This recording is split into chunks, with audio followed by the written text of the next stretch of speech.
today's live session of a structure of atom. I am pleased to inform you that my name is Rishikesh and I am going to start my chapter of a structure of atom. First of all, definitely if the word atom whenever it will come into your mind, then you will think that what is atom? What do we mean by atom? Because whenever we will start the chapter, it's the duty of teacher that I will consider that you are not going to aware with anything. So I have to give you all the facts. So in simple we can say that the journey of atom starts with the concept of Dalton. Dalton was a scientist. He gave the concept that atom is the smallest. Dalton's theory. You have to rememberize that what do we mean by Dalton's theory? A smallest and indivisible. A smallest and indivisible. It means what?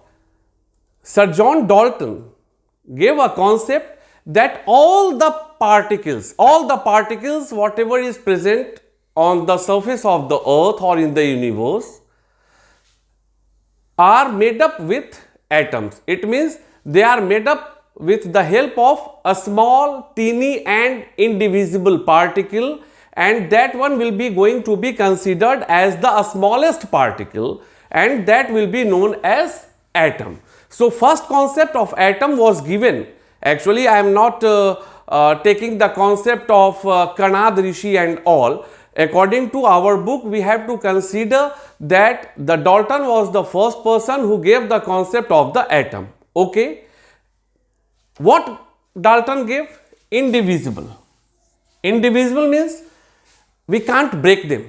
It means now the smallest which is not going to be divisible by any help. So that was the concept of Dalton. But what happened that after Dalton's theory in 1900, one another scientist came, Sir J.J. Thomson. Sir J.J. Thomson.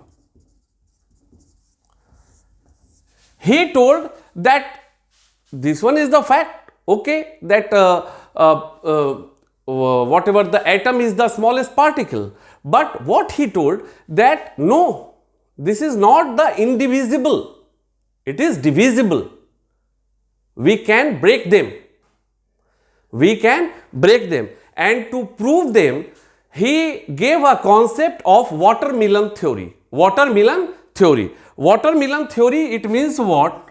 Watermelon theory, it means what? He considered as an atom as a positive charge sphere,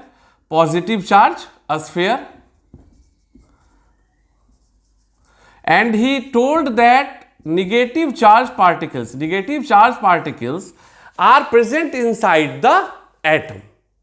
That was going to be considered as a watermelon concept by J.J. Thomson, and he told that the total magnitude of electron, the total magnitude of the electron is equal to the total magnitude of the positive charge, and due to that he told that overall atom acts as a neutral. This one was the concept what was given by Sir J.J. Thomson. You have to give it keep it in your mind. But afterward, because experiments were moving on, so afterward, after J.J. Thomson, Ernest Rutherford was another scientist. He started his experiment to find out the arrangement of the electron. Actually, the motive of the experiment was to find out the placement of the electron inside the atom, and for that he made an experiment of which is known as alpha particle bombardier. And in alpha particle bombardier, what he did that on a gold foil, on a very thin gold foil, he bombarded alpha particle which was doubly charged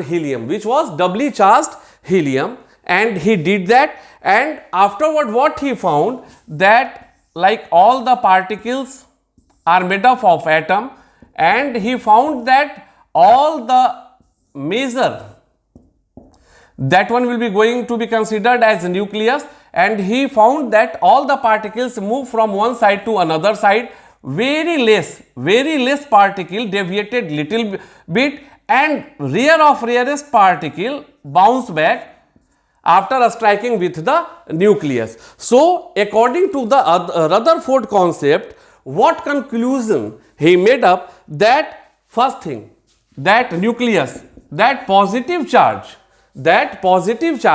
is present in the nucleus of the atom. Positive charge is present in the nucleus of atom. And one another thing what he gave, that the electrons are moving around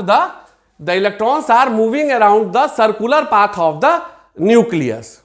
And in that concept, the second point what he gave that electrons are moving around the nucleus.